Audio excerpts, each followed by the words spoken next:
Everyone, thank you so much for joining us on today's Anticast. We have Kevin Johnson here. He's going to be talking about Three Amigos, which he has never seen the movie of, and he'll tell us why We're not during supposed to his. tell people that. Okay, I told Yes, people that. you told people that. Thank you for joining us, Kevin. It is all yours. Thank you very much. So the movie reference, we I actually gave this talk at Wild West Hacking Fest in San Diego, and it wasn't recorded, and so I thought, I think it's a good talk. I like to talk, so I wanted to give it again. The idea behind the title is we wanted to have a talk. I was at, do a presentation, and I wanted to have a cowboy theme because of Wild West Hacking Fest, right? The whole thing. And so I was trying to figure out a movie that fit what I wanted to talk about, which is, and we joke about it, well, how to tell if your pen tester is performed by a silent movie star. This Here's the issue, and I don't mean this rudely. I don't mean this whatever. We have an issue as an industry that way too many things are considered a penetration test, and they are not. In my job, and I want to be full disclosure, I'm a penetration tester, right? Like Secure Ideas, the company that I partially own and work for, that's the majority of what we do is penetration testing. And so I want to be very upfront and say that I don't believe our pen tests suck. So that's good. But as part of my job, very often, whether it's as an expert witness for a case or as an advisory service that we do for customers, we see lots of other companies' pen test reports. And what we find very often is that those aren't good. And I don't want to say this like, well, they suck, so hire us. I will say that if you want to know companies that I think do a good job, on my website, we actually list the 7 companies we recommend you hire other than Secure Ideas. Black Hills is obviously one of them. We love John. By the way, I did see the person wishing me a happy birthday. Today is not my birthday. Today is John Strand's birthday. So I know it normally is my birthday when John's presenting, but today is John's. And I hate to see you leave, Brandon, just because I didn't watch the movie.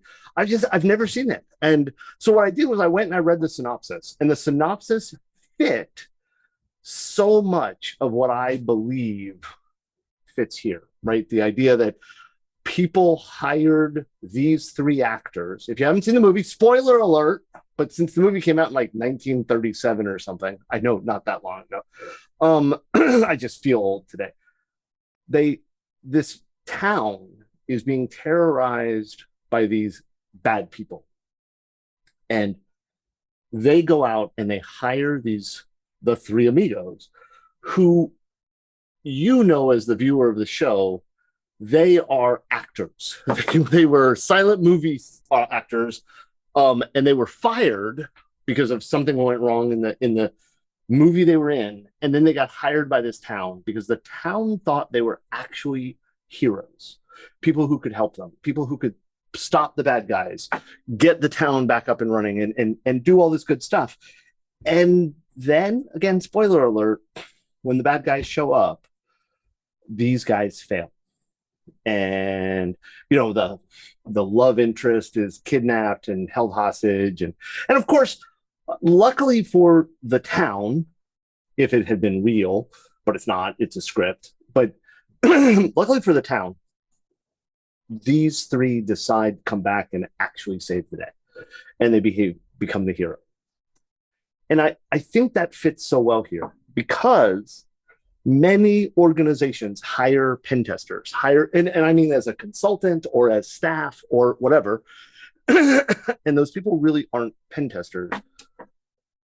They're actors, right? They're people who say they know what they're doing. They're people who, oh yeah, I can handle that. I can do this, and we actually see it a lot publicly. If you read, I don't know how many people here are on Reddit. I get a kick out of Reddit. I'm on there quite often.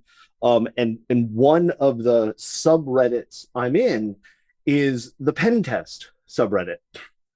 And I don't think a day goes by that somebody doesn't post a message, or every other day they post a message that says, I've been asked to do this pen test, or I've been hired to do this pen test, or I offered to do this pen test.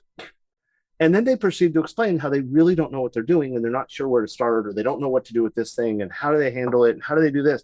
And I want to be very, very clear. I'm thrilled that they're asking questions, and I try to answer those questions when I can. I want to educate. I want to help bring people up, because people educated me. People brought me up and helped me succeed. My point, though, is I don't think the right time to learn how to pen test is after an organization has paid you to do the pen test, unless they hired you as an entry-level pen tester and they knew training you was part of it, right? Sadly, very rarely is it the second half. And you see the threads. Go read them. They're actually kind of sadly funny, where people will say, "Oh, well, I don't want to give that out because it's my customers' data," or I don't want to talk about, I don't know about that because, and they just don't get it. They don't know what they're getting involved in, and we see this constantly. We've hired, or no, that's not true. We have interviewed people that have come from consulting organizations that have years on their resume as pen testers. And we get them on a call and we talk to them about it. And I don't think our questions when we interview, we're hiring right now. I don't think the questions we ask when we're interviewing are hard. Hey, you find a SQL injection flaw and it enables you to, control this query, blah, blah, blah. What would you do with this type of data if you saw it? Or explain to me what same site lax means with regards to cross-site request forgery and why it doesn't actually work the way a lot of people think it does. Explain that, right? Like, these aren't hard questions. And people don't know. They don't know the answers. And we see this constantly. And so what I'm hoping to do, what I want to come out of this talk, and I'm babbling a little bit, I guess. What I want to have come out of this talk is I want people to understand why we list 3 problems that cause this silent movie star aspect. And then let's start pushing to not have those. Let's start working together to not see this as the bulk of what we see. I throw out another example. I just had a conversation with a person, and they were talking to me about continuous pen testing, and they said, yeah, we've gotten a number of quotes for continuous pen testing, and it's awesome and it's great. And I said to them, okay, what are you asking? And they're like, we want to know if it's worth it. And I said, well, it totally depends what you're getting. And you can hire a company to continuously pen test you, and that is good. And I'll be blunt, Secure Ideas offers it. I believe Black Hills offers it. But if you buy it from us, it's going to be relatively expensive. Why? Because you're going to have a senior consultant dedicated to testing you on a regular basis. Obviously, continuous doesn't happen 24 hours a day, 7 days a week, but you're basically paying for hours of a consultant to come in and do this testing on a regular occurrence. And the person said, well, I'm getting quotes like 5,000 a year, 10,000 a year. And I said, okay, well, I don't want to talk bad about another company. I don't know that company. But I'd say, let's do the math, right? And bluntly, Secure Ideas is retail rate. The retail rate, we are $300 an hour. It's on our website. $99 pen test, 5,000 a year is a Qualis scan monthly, if that, right? And it's an expensive Qualis scan monthly. I said, okay, let's do that. We bill at $300 an hour retail. So let's say it was $10,000, or let's say $9,000, just to make the math easy for me right now. You just paid for 30 hours. If that was your annual rate, that's less than an hour a week, right? Because there's 52 weeks a year, and you just paid for 30 hours. Let's say you got a good discount, right? I don't know, make it up. You're still getting an hour a week at most, right? If they're really using what they say they are. And that's why I say I want to talk about this as we go through. Okay. So I'm not going to do a big introduction of me. I'm Kevin. I feel dumb. This is not a case of I think everybody knows who I am. It is a case of I've been on enough webcasts. I would like to believe that you guys have an idea of who I am. I am the CEO of Secure Ideas, head nerd. I'm an IANS faculty member. I write courses. I teach courses. I'm teaching with Antisyphon. We just did our fast course. I'm getting ready to do our OWASP top 10. Eric is doing the AD one, which is awesome. I will be out at Hacker Summer Camp this year. I'll be out at DEF CON if anybody's out there and wants to hang out. And I am a member of the 501st. That my Imperial Guard costume from Attack of the Clones. For anybody who's curious, Chewbacca is currently in a bin because I wore him on Sunday for an event. I threatened to do the entire presentation in my Chewbacca mask. So here's the core. Pen testing sucks. I said it earlier in the pre-show that people are stupid. And when I say people are stupid, I'm talking about in groups, right? Individuals are very smart. People in groups become dumb. And I think the same thing can be said of pen testing. Pen testing as a whole sucks. And there's a number of reasons for it, right? And this answer really depends on who's doing it. There are people who do it very, very well. Black Hills. Every pen test I've seen from them, I've been impressed by. Red Siege, another organization. Tim's team. Tim has built an incredible team to do stuff, right? One of our scout leaders said, 1 scout, 1 brain, 2 scouts, half a brain, 3 or more scouts, no brain. I totally agree with that statement. We see good pen testing, depending on who does it. But then when we look at it as a whole, it's bad. And I think one of the main reasons for that is we don't have a good definition. And I want to be very clear, because my slide literally says we don't have a good definition. That's not true. Because it's not true. We actually have a very good definition of a pen test. Here's my question. Did you attempt to exploit things you found during the testing? If the answer is no, then it wasn't a pen test, period. It wasn't. Done. Not a pen test. Did I try to exploit something? No, notice I didn't say, was I successful? Because I don't believe the success of the test defines whether it was a penetration test, right? Could I give it in Shriwook? No, I could not. I cannot say I cannot do the chewy sounds. I have a soundboard that Doug actually built for me that I use. I don't know why I've tried. And what we see quite often, and Nathan, I love it, right? Life is basically a lot of requirements management. Absolutely, right? We don't enforce definitions. And I'm not saying we should enforce it. I want to be very clear. And now I have said many times, and I do agree and believe that we as an industry should work on enforcing it. I think that there was an attempt to do that years ago with the pen test execution standard, PTES. I think PTES is awesome. As a matter of fact, and I've not said this publicly yet, I've actually reached out to the PTES team. I've reached out to one person, and I need to reach out to more. I want to reinvigorate, that's a bad word, I think, PTES.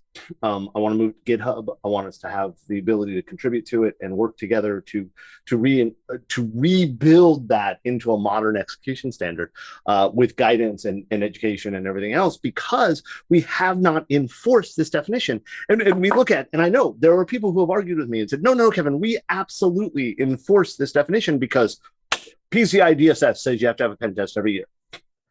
Yeah, it does. Notice I didn't say you have to have a pen test every year if you're level 1 or 4 or 12 or 73. And I know not all of those are levels of PCI. There are 4 levels of PCI. I'll prove I know it. So it says you have to have a pen test. It says you have to do vulnerability scanning every month or quarterly with an ASV, but that you should be doing a regular vulnerability scanning. People aren't doing it. They call it a pen test. I mean, hell, the CREST standard, one of the standards that was supposed to push being a pen tester and how to do it, they had to stop offering the certification because of ethics issues with the people that were teaching the certification, right? We have an organization that teaches the EC, the Certified Ethical Hacker that the organization itself has plagiarized material and stolen material from other people. And that doesn't even get into the misogyny of the organization. And we expect pen testers to enforce a definition. We have an issue. Okay. And we need to fix that. And yes, I'm blasting people. I don't mind. Right. There are three main problems that I see that cause this issue. And I want to be very clear that when you look at this, I use SmartArt from PowerPoint to generate this. I say quality is the top thing, validation is the middle thing, and understanding is the bottom. And if you look at the triangle, right, a lot of people will take this as understanding is most of what you need, validation is some of what you need, and quality is a little bit of what you need. And that's not how I mean this. What I mean is understanding what we're doing, how we're doing it, what we mean to do, and why we do it is the foundation. If you don't understand it, and I'll get into this in a second, but if you don't understand it, right, you can't do the next things. Validation becomes the next piece supporting the other. So you understand it, now we validate it, and those lead to a quality test, quality results, quality items that happen because you did it, okay? All of that becomes part, but these are the three problems that we see is that we as an industry allow these three things to go away, these three things not to happen.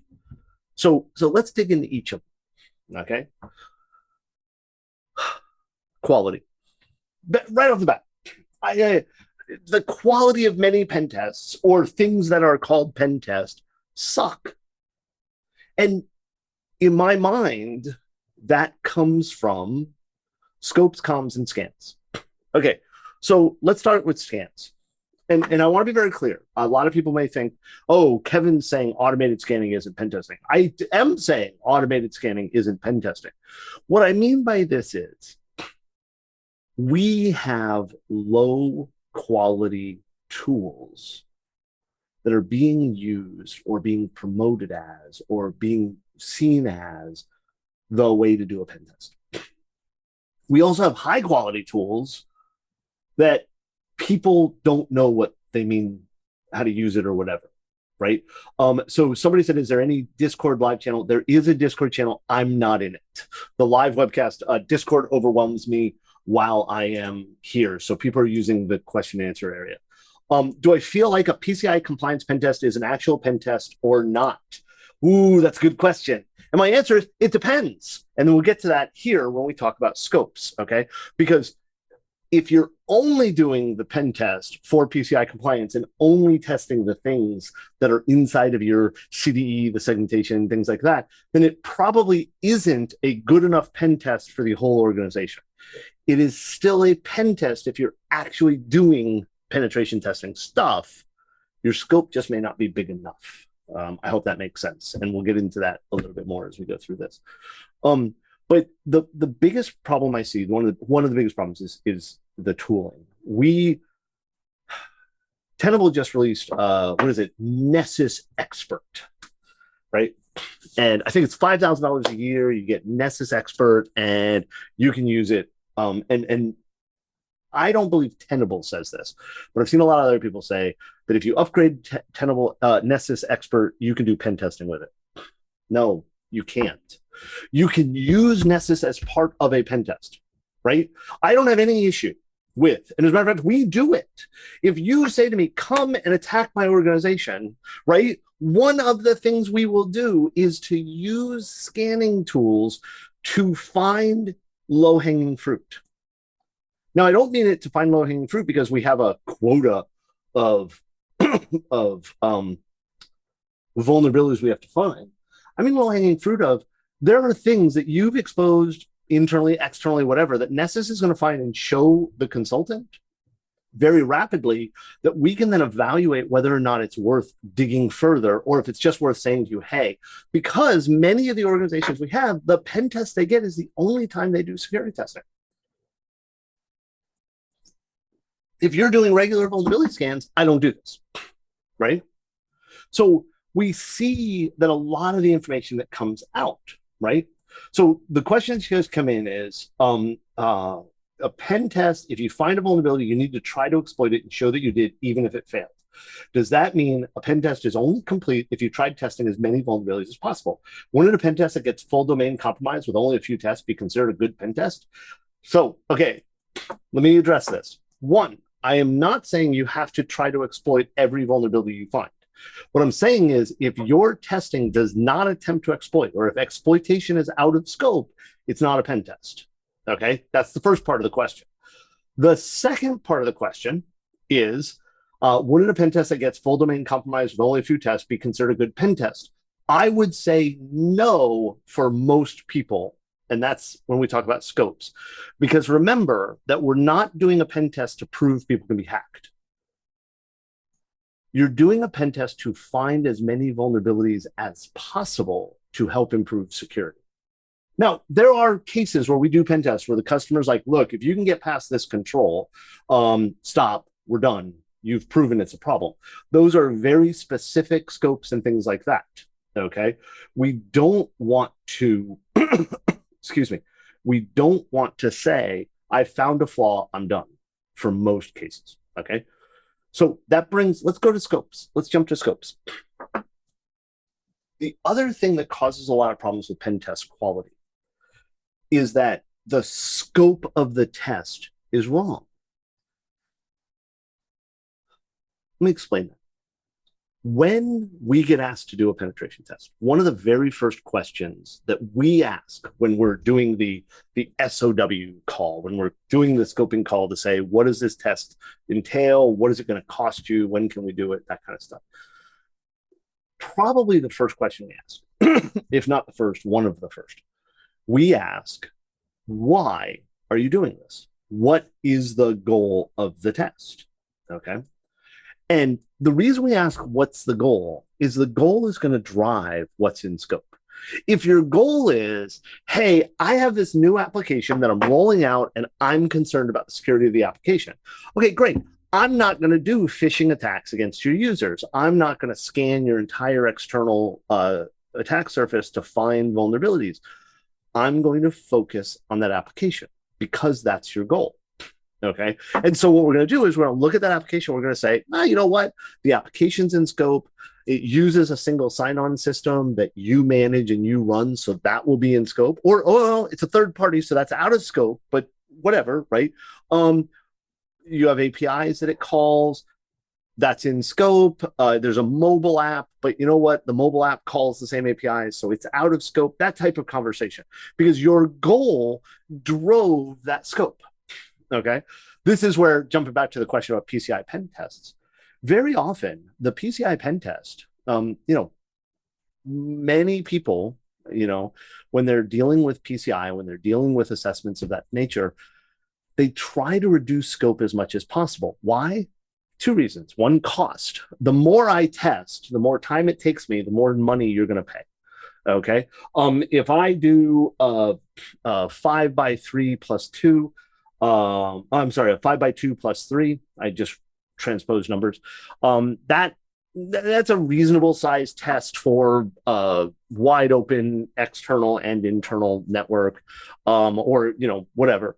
That's 5 days of testing by 2 consultants, followed by 3 days of reporting. Like I said, our retail rate's $300, but you know what? You're on this webcast. I'll give you a 10% discount. That'll bring that to $28,080. Okay. Now, if you say to me, but Kevin, I also need you to do this and this and this and this and this. Okay, well, that's going to add 5 days of testing, or that's going to add 2 days of reporting because you want me to build like 12 reports for this test or something, like whatever.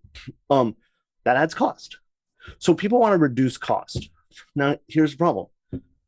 PCI says test everything that has access to the cardholder data environment, right? And people are like, oh, we've segmented that. Okay, but that's a part of the test. We have to test the segmentation. So, okay, that's in. But your workstations, aren't they in scope? Because don't they have access to the CD? Oh, no. So none of your workstations have access to the CD. Well, I mean, they can browse that web interface that does this. Okay, so they're in scope. Oh, no, they're not. So there's this argument back and forth. And that's why I say, I do believe that a PCI pen test can be a pen test, but most organizations limit the scope of the PCI pen test so much that they don't actually test what an attacker will do. Let's look at, I think it was Marriott just recently announced one of their hotels got breached and the attacker got access to credit card data. Right? How did this happen? The attacker convinced a person at the hotel, probably one of the front desk people, right, to click a link. The person clicked the link. The attacker took control of the endpoint, the desktop computer, and then from that desktop computer, they spiked out into the rest of the hotel network to gain access to data and stuff like that. According to the public reports, they did not get outside of the hotel. They didn't get into Marriott's back-end systems, what have you, but they had access to all of the data on that person's, on the hotel network. I will guarantee you, and I want to be clear, Marriott's not a customer of mine. I've never tested them. I'm saying this based on other organizations that I have tested. I will bet you that most tests would not test the hotel manager's computer and stuff like that, because it would be considered not part of the CDE because they were trying to reduce scope. Again, I don't know what Marriott did, but I've seen that way too often. But we know the attacker got access to credit card data. Public record. They've announced credit card data for like 300 people were compromised, right? So did you scope it correctly? Again, I don't know if they did, but I see too often where it's not. I see too often where I say to organizations, we should test that part of your organization over there. Oh, no, they don't have access to credit card data. Aren't they on the same network as your accounting people? Yes. Do the accounting people have access to credit card data? Yes. Or is there any segmentation between those two groups? No. Okay, then they have access to credit card data. They're not supposed to, but they touch the same network. So in my opinion, they should be in scope, right? So we see that often. So the question came in, most pen testers I know use vulnerability scanning to find vulns and then try to exploit those who have available public exploitation script.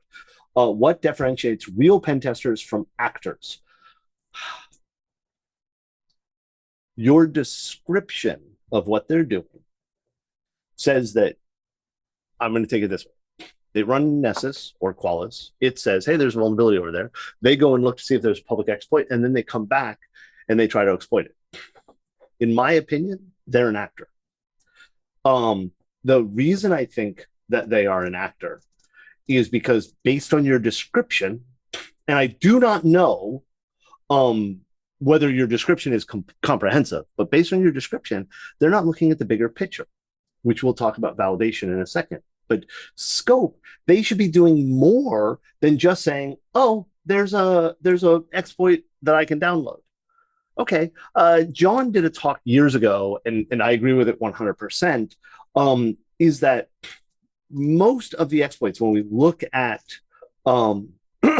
the Nessus results, things like that, most of the really serious problems we find are rated as informational and low by Nessus and Qualys and Rapid7.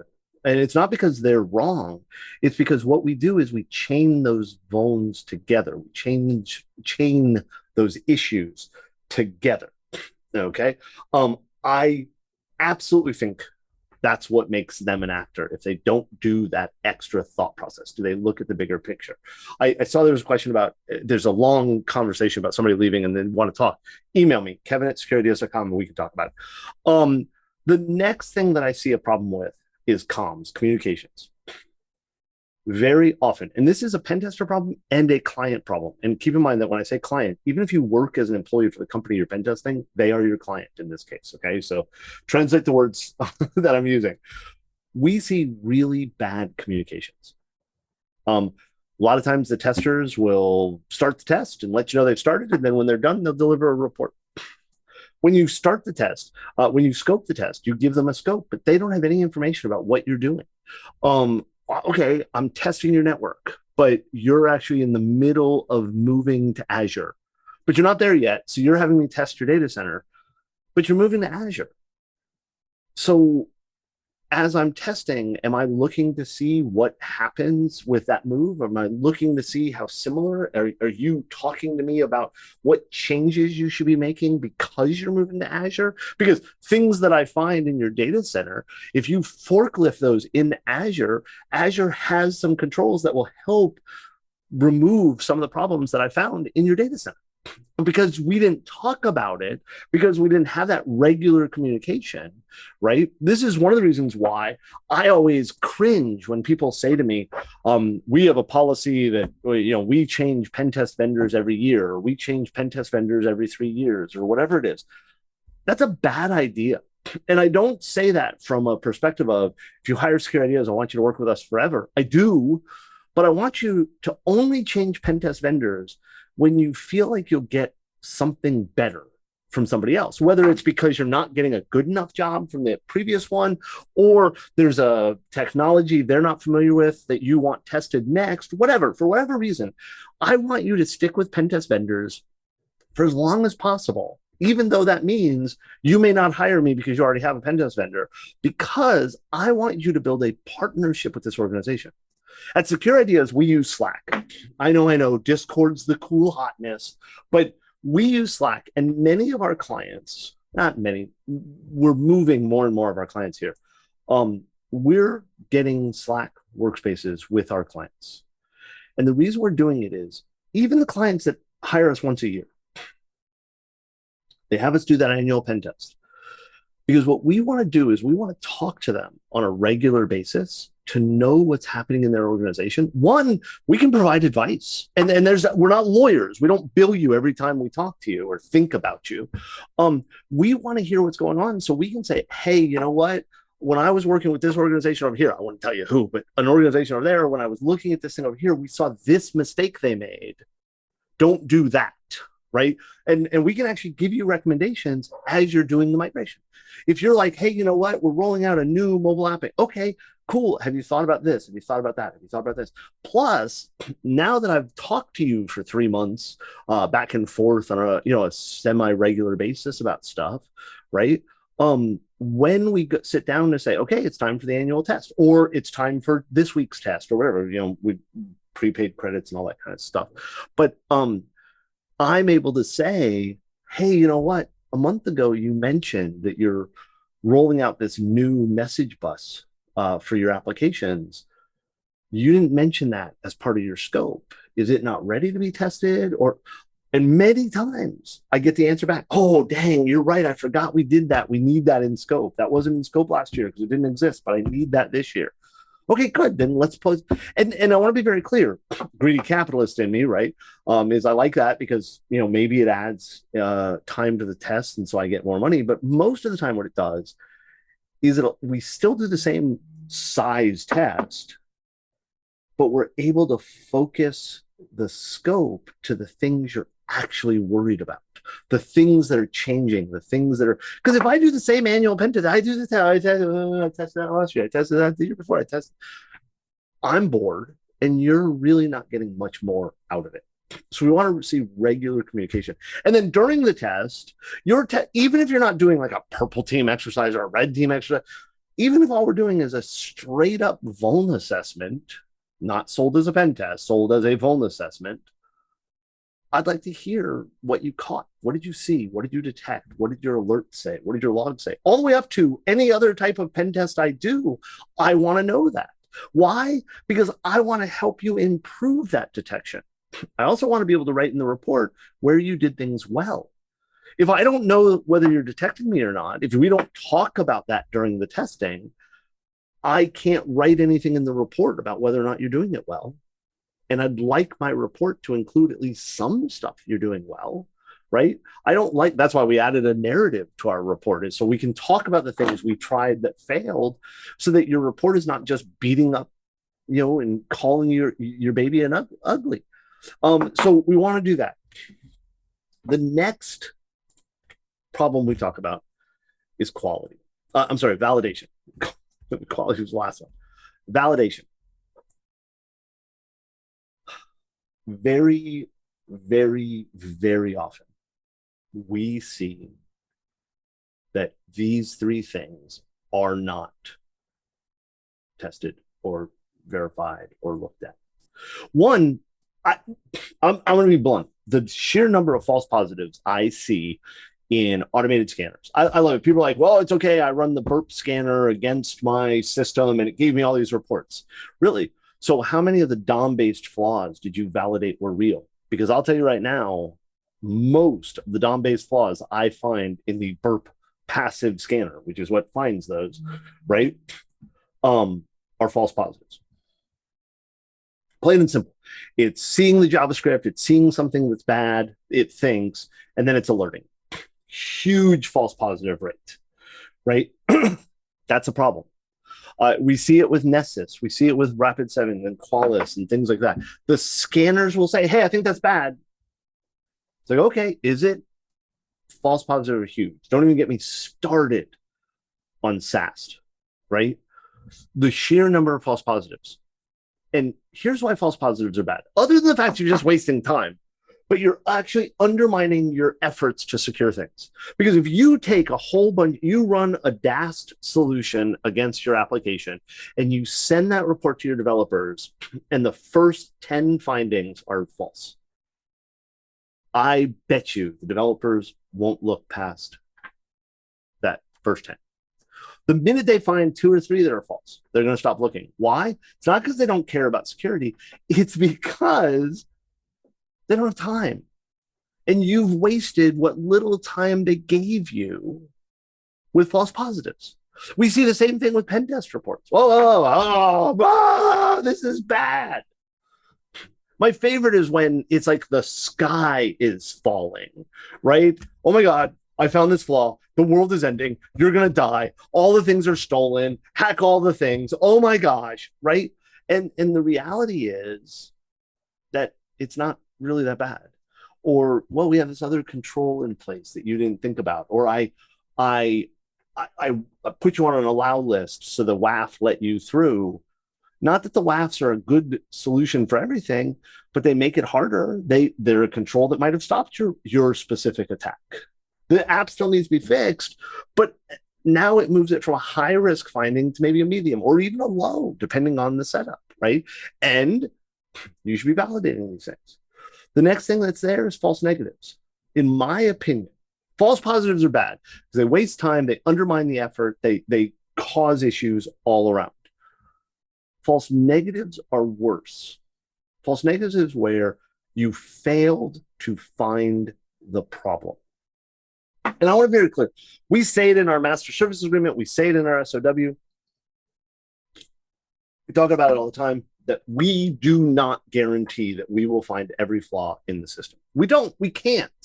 You cannot prove a negative. I cannot prove in any way that there are no more flaws there. All I can prove is there are no more flaws that I found. Right?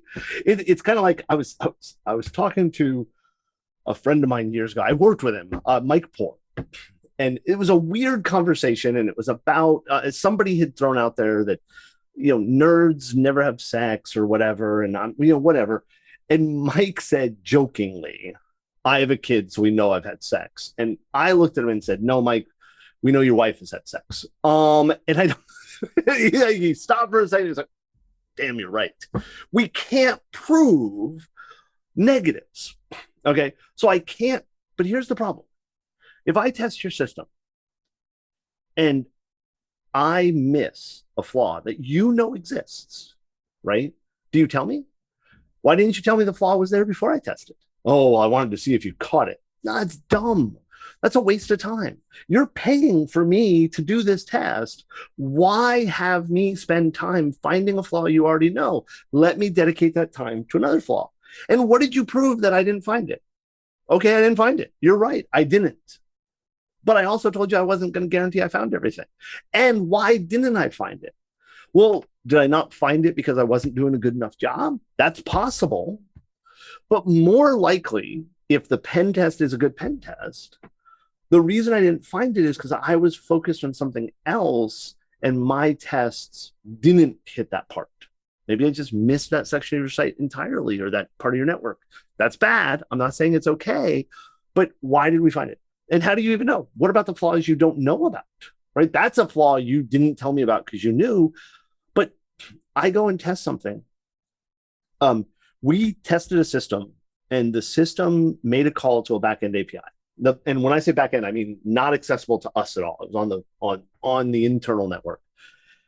The application we were testing sent an XML document to that API, and there was an XXE, external entity injection flaw on that backend API, and we didn't detect it. We didn't find it. This is a real example. Okay. Now, is it possible we could find it? I don't know. We talked about it, and we found out almost a year after we did the test that we had missed this flaw. I'm happy to say it was when they were bringing us on board to do the next test. They mentioned it. And when we talked about it, nobody knew whether or not that API, if the input we sent through the app would have been able to successfully find that XXE flaw if we had put an XXE payload into there, because it is something we test for. So I'd like to believe we would have caught it, but we don't know, right? But that's a false negative, right? And they only found out about it later because somebody caught it when they were doing source code review. And when they were doing the source code review, they're like, hey, wait a minute, it looks like we're vulnerable to XXE here. And they dug into it and they found it. And sure enough, it was there. So luckily for them, they found it, right? The question is, if a customer discloses the vulnerability they're aware of, is this part of a white box pen test? Should a customer disclose vulns even in a black box pen test? My answer is disclose vulns you already know about. Don't waste your money and my time telling you about vulnerabilities you already know about.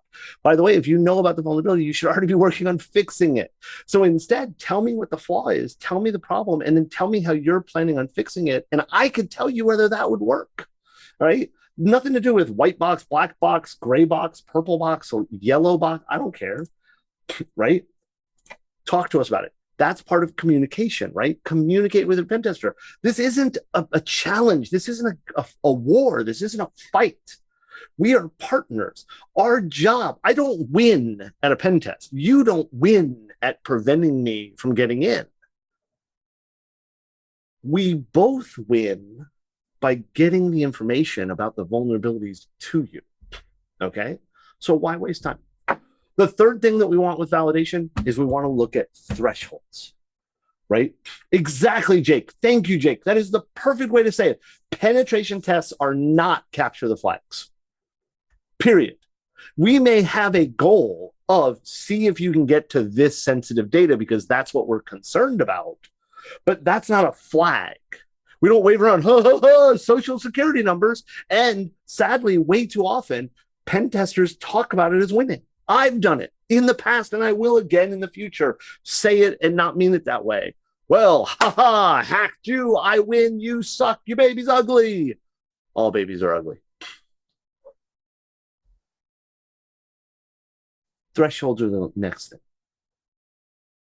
Okay, so I found a way to brute force accounts on your system. Did you detect it? Yes? Good. Where did you detect it? Did you detect it on when I did 30,000 in a 15-second period? Okay, what happens if I do 10 in a 15-second period? Do you still detect it? Right? And those are horrible examples, but let's just go with it, right? At what point did you log it? At what point did you alert on it? At what point did you do something about it, right? Like, what are the thresholds? Let's validate what we did, right? And I want to be very clear. This is something that irritates me so much as a pen tester, right? I do the entire test, and then at the end of it, I deliver the report, and then the person says, hey, on Tuesday, 6 weeks ago, we got an alert that said this. Was that you? And what were you doing? And whatever. That's too late. We should be talking the whole time. We should know up front that you're going to be monitoring, you're looking, and we need to be talking about it, right? So the question is it realistic for an organization with thousands of sites/inputs to still be able to receive a comprehensive test, or should the scope be limited? The answer is absolutely possible to have a comprehensive test and a reasonably timed comprehensive test. And you can also limit scope. That's all part of the goal. What is your goal for the test? Okay. So pay attention to that part. That makes sense.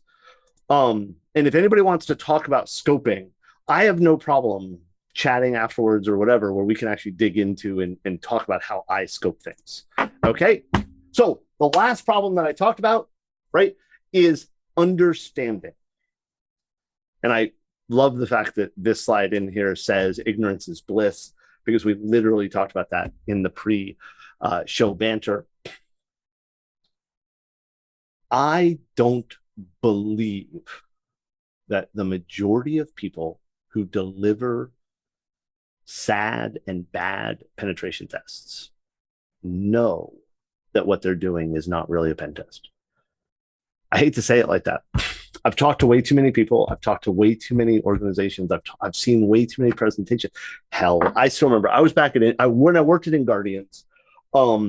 I went to ShmooCon, and there was a talk, and this guy got on stage, and nice guy, smart guy, he was really trying to do something, and he stood up on stage and he said, "I have a flaw I found," and he launched into an entire description of a flaw that he had discovered during a test.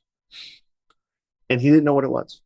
And he actually said on stage, "I'm hoping that here in this talk, we can all discuss it and come up with what this means and what we can do about it and how we can fix it and how we can discover it and everything else like that." And here's the problem. The flaw he was talking about is called a remote file include flaw, and is now called a SSRF, or server-side request forgery flaw. And I'm aware that SSRF is more than remote file include, right? But that's what he was talking about. A flaw that we all knew about. We've found remote file include flaws in Perl applications back in 1837, right? I might be exaggerating that slightly. And it wasn't that this guy was dumb. He didn't know.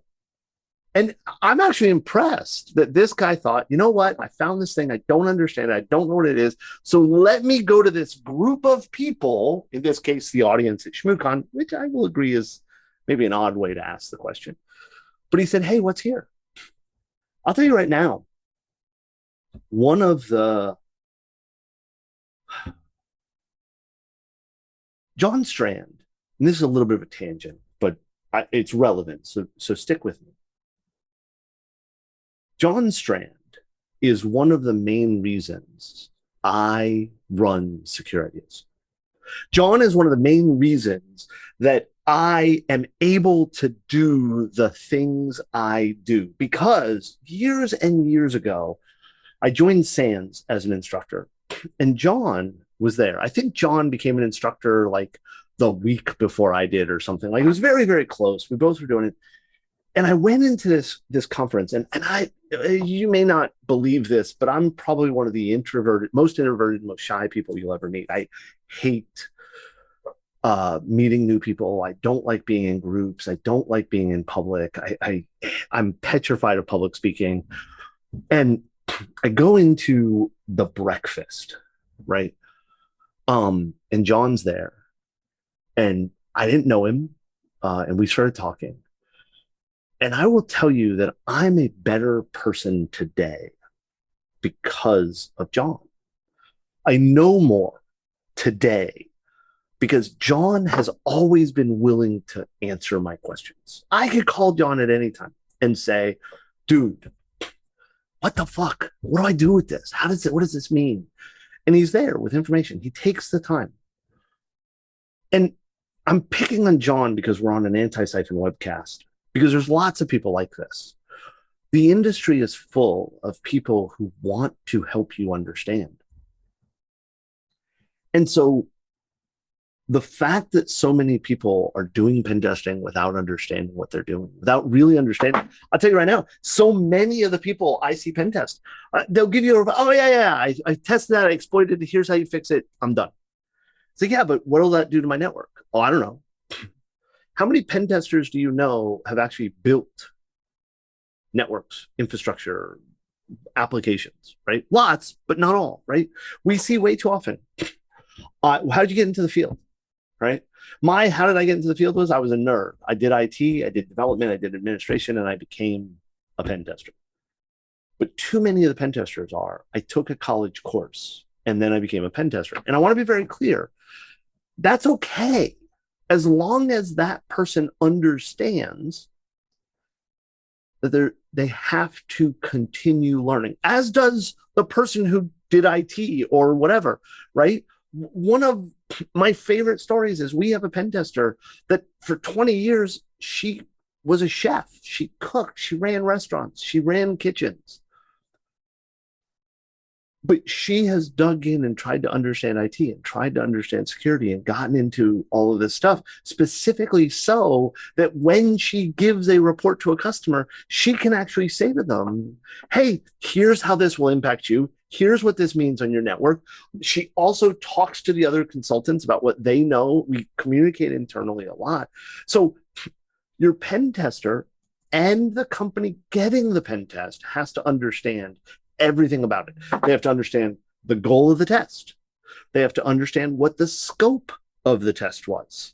They have to understand what the test was looking for. And they have to understand what the findings and recommendations are and how those findings and recommendations fit into their system. And every bit of this, it's overwhelming. It's why we don't do pen tests alone. Even if you're a sole pen tester, you should have a group of people that you can talk to and work with and bounce ideas off of. At Secure Ideas, the sheer number of times I see a consultant, including myself, say, hey, I found something, I'd like to talk it over with somebody. Let's discuss what this means. Let's talk about what we can do and what it means and everything else like that. Yes, you have to be aligned with the proper personnel at the client, but also the proper personnel at the consulting organization, right? When we do our reviews, we have at least one of our non-technical staff. I don't mean they don't know technology. I'm saying they're not billable consultants. Review the report. Why? Because we want the perspective of somebody who wasn't the person doing the pen test, wasn't a person hacking things on a regular basis. What is the impact to the user? What's the impact to the organization? What's the impact to the person? And that is how we ride back in. Because remember, when I read the synopsis of the movie, because I still haven't watched it, they did go back in and save the town and save the love interest that was taken hostage, and they drove off the bad people. We have to do the same thing. We have to really look at what we're doing, look at the reports we're getting, look at the reports we're generating, look at the scopes we're building, look at all that kind of stuff and make it better. Every single time I do a pen test, I believe and hope that it's better than the last one I did, because I learned something in the last test that I'm going to use here. And the next one's going to be even better. And the next one's going to be even better, which is why you don't want to be my first pen test. We have to make it better. We have to communicate with our customers. We have to communicate with our staff. We have to educate. I'll tell you right now, one of the things I say all the time is if you ask a question to an Infosec superstar and they tell you they can't answer the question because that's their secret sauce, don't talk to them anymore, because they're not that good at what they say they do. You have to share. You have to educate. Our goal is to go out there and build up everybody else. Rising tides float all boats. And that's what we want to do. So the question from this presentation, it seems that a pen tester's job is really hard. Okay, I'll stop right there. Yes, it is. You only have 5 days to find as many exploits as possible. No, I didn't say you only have 5 days. I used a 5-day scope as an example. But it is quite often. We have some tests we do in 3 days. We have some tests we do in 6 months. We have some, right? Like all that kind of stuff. So for a senior pen tester, how stressful will those 5 days be? I'd like to believe they're not stressful, because we enjoy what we do, but it may be stressful for you, right? Yeah, I hate wizards impressing wizards. Way too much of our presentations, and I know it, I'm going to be out in Vegas. I'm sure that a whole bunch of the DEF CON presentations and the Black Hat presentations are, I'm a wizard, look at this cool magic I do, you could be a wizard too. And they just pretend it's really magic, and it's not. Nothing we do should be secret. Nothing we do is difficult. The difficult part is understanding context, right? And then how would you guide junior pen testers into becoming real pen testers, not actors? How does Secure Ideas train a junior pen tester, and what do they expect from them? That's a much longer conversation. I will tell you, there have been a lot of presentations that we've done. Black Hills has done. Red Siege has, oh my gosh, I'm blanking on his name. Dude is awesome. He's like this tall, and he goes once a year to fight in Thailand or something. Oh my God, what is his name? He presented in Reno. Tim Medine? No, Tim runs Red Siege, but it's one of his guys. I'm Somebody so embarrassed. Jason Downey. Thank you. Yes, Jason. I cannot. I didn't give you that answer. Somebody in chat, Jake Hildreth, did. Thank you, Jake. Yes, Jason has an amazing presentation about like what I didn't know when I started pen testing that will help with that. And I cannot believe, Albert, that you brought up the getting hit in the head. I was knocked unconscious in a plane because somebody pulled my laptop bag out of the overhead and hit me with it. It was really bad, but that was not as bad as the time I told the guy to get up. So they got hit in the head by your luggage. No, they pulled their. We had landed. They pulled their suitcase out. It clipped my laptop bag, which came out of the overhead and hit me in the head and knocked me unconscious. No. It was at bad. least you knocked yourself out, right? Instead of No, they knocked me out. Well, they did. in a way, it was your bag. So if you pick up that bag and throw it at me, is it my fault? No. He's the one unconscious, so I think I'm going to side with him. Like whatever you say, Kevin. I knew Deb was my favorite. I got you. So Kevin, I want to talk a little bit about this because a lot of what you talked about in this presentation was honestly, it's like, well, yeah, but it's like 95% of what I used to do when I used to do sales calls with BHIS for years with CJ and I. And it's really interesting. And I kind of want to get your perspective because you can give me a little bit, just a few more years of experience and back history than my. Thanks for calling me old. No problem. Just a few. No, I wasn't calling you old. I was calling you young. So, so here's the thing. When I first got started taking calls and talking with organizations, what I would hear a lot of from people was, yeah, we decided to go last year with this other firm that was offering to do the pen test, and they were like a third of the cost of you guys. And they sucked. And what we got was like a really fancy Nessus report with their logo at the top. Yes. And that's what we called like pen test puppy mills. It's people who know how to run an automated scan and spit those things out, and then they'd spend $4,000 on something that they could have got for like a free tool somewhere. Okay. Yes. I used to hear that a couple times a week when CJ and I would talk with individuals in different companies. And that has very much so died off. And I don't know if it's because just different clientele that we're working with now. It doesn't seem like that's the case. But your perspective on that pen test puppy mill culture, is it getting better or is it just as bad as it's always been? Here's what I think is happening. What has gotten better is that more people understand that it is a pen test puppy mill. And so they don't play the game. But here's the problem. So 5 years ago, when you were dealing with that, making up a number, I have no idea how many years ago. Yeah. But let's say 5 years ago.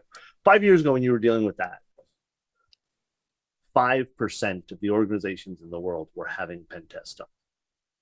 Okay. Now we're at 30% of the people, and I'm making up these numbers. Please, nobody go out and say, well, Kevin said. Well, actually. Right? 30% of the organizations in the world are getting pen tests done, but 10% of them know that they don't want to deal with the puppy mill, so they call you. Right. The problem is too many of the organizations that are buying pen tests, they're doing a Google search, they're finding the $99 for a pen test, $1,000 for a pen test, and they're looking no further. Right. And so we're not seeing as many of those, hey, I called you this year, because here's the problem. That 20% that are going to the pen test puppy mill, and again, made up number, because they don't know any better, they don't know that's a Nessus report with a logo. Right.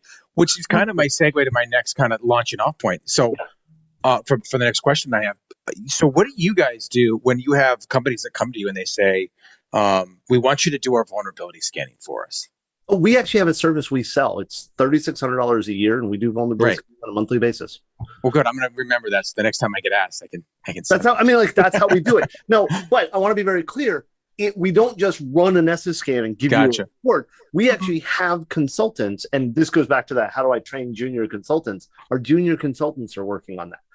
They're doing phone scanning. They're validating findings. They're generating a report from that. I feel like this is a sales pitch, but that's how we handle that.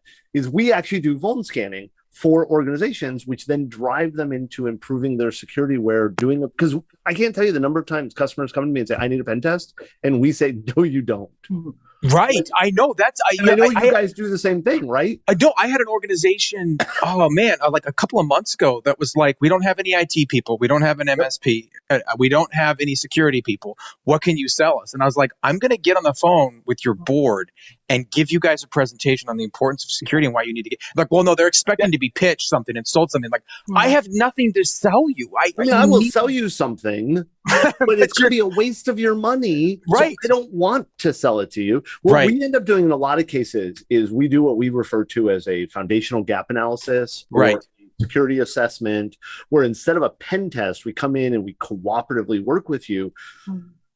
Because look, the sheer number of times before we did that I would do a pen test and I would just beat up the organization. Yeah.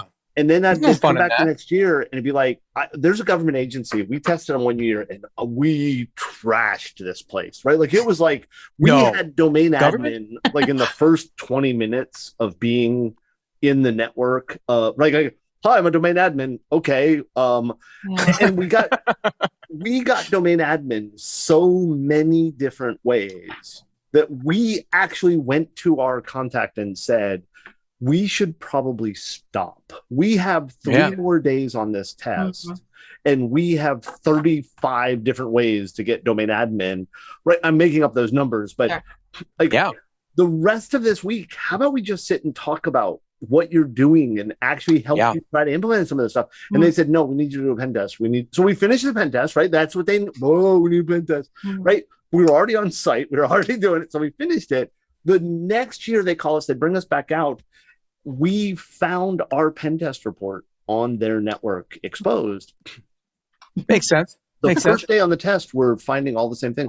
We found accounts that they had given us the year before that still existed with the same password. They hadn't been disabled. Yeah. So we went to the IT people and said, hey, like, I don't mean to be rude, but did you guys just not do anything? And they were like, oh, yeah, when we got your report, it was considered confidential because of all the problems. So IT never got a copy of it. Right? So when we found a copy of it, we gave it to IT. And it's over on that NFS share over there. Yeah. No, one of the people asked, should we list things that failed? Yes, I mentioned it as an aside. Secure Ideas has a section of our report we call a narrative, and we tell the story of the test, including things that failed, everything else like that. So we do that. So the next one is, how can I become a junior pen test for you guys? I don't know if we're hiring juniors right now, but you can always email info@securideas.com and ask. How to approach a pen test that needs to be performed in a hospital, and on the other side, you have clinical IT admin that gives you a host to check on without knowing some of the hosts are medical devices used in surgery. So how do you protect yourself as a pen tester if you get wrong intel? I want to argue that you're not protecting yourself, you're protecting the customer, right? The way I protect myself as a pen tester is I have a contract that protects me. But in this case, this example, the way we look at that is that we do a lot. We know hospitals are hospitals, and we know the type of organization we're attacking. We understand the types of things that may be there. And so we adjust how we look for things based on that to not cause those problems. I think I feel like that answers the question. For us, it's essentially the same thing. It's like, you got to give us the IPs you want us to go after and tell us the no-no zones. Like, we got to stay away from that. And even if you don't tell us the no-nos, or you do and they're not right, we're still looking at other things from that. And I know you guys do the same thing. I mean, we worked with you guys long enough, right? Like so cool. I hope that was helpful for everybody. Please don't hesitate, reach out. My Twitter account is Darth_Kevin, but really I'm almost always on the Secure Ideas Twitter account. I pretty much tweet from that entirely, so I probably should update the slide. I think people get the idea. Yes. Oh, I lied. You did record San Diego? Why did I think you didn't record San Diego? I'm not sure. There was a camera there. Yeah, we recorded. No, we live streamed it, remember? So the people that were there got access to the recordings as well. Now I feel horrible. I Look. specifically picked this talk because it wasn't recorded, and I thought, oh, we'll give this talk out. Is it where does it live though, Megan? Ryan. I think it only I'm lives. pretty sure it's on the Discord. I don't. Now I feel horrible that It's I in gave the a San talk. Diego Discord. Yeah, so it's only for people, only attendees. Right now, only the attendees have Okay, access. Okay, Yeah, then I don't now- feel as bad. I'm don't like, feel oh bad. my God, I just Now everybody has access to it. And so this don't one was feel way better. so much better. Right. Yeah. You dropped the F-bomb and everything. I know, which I love.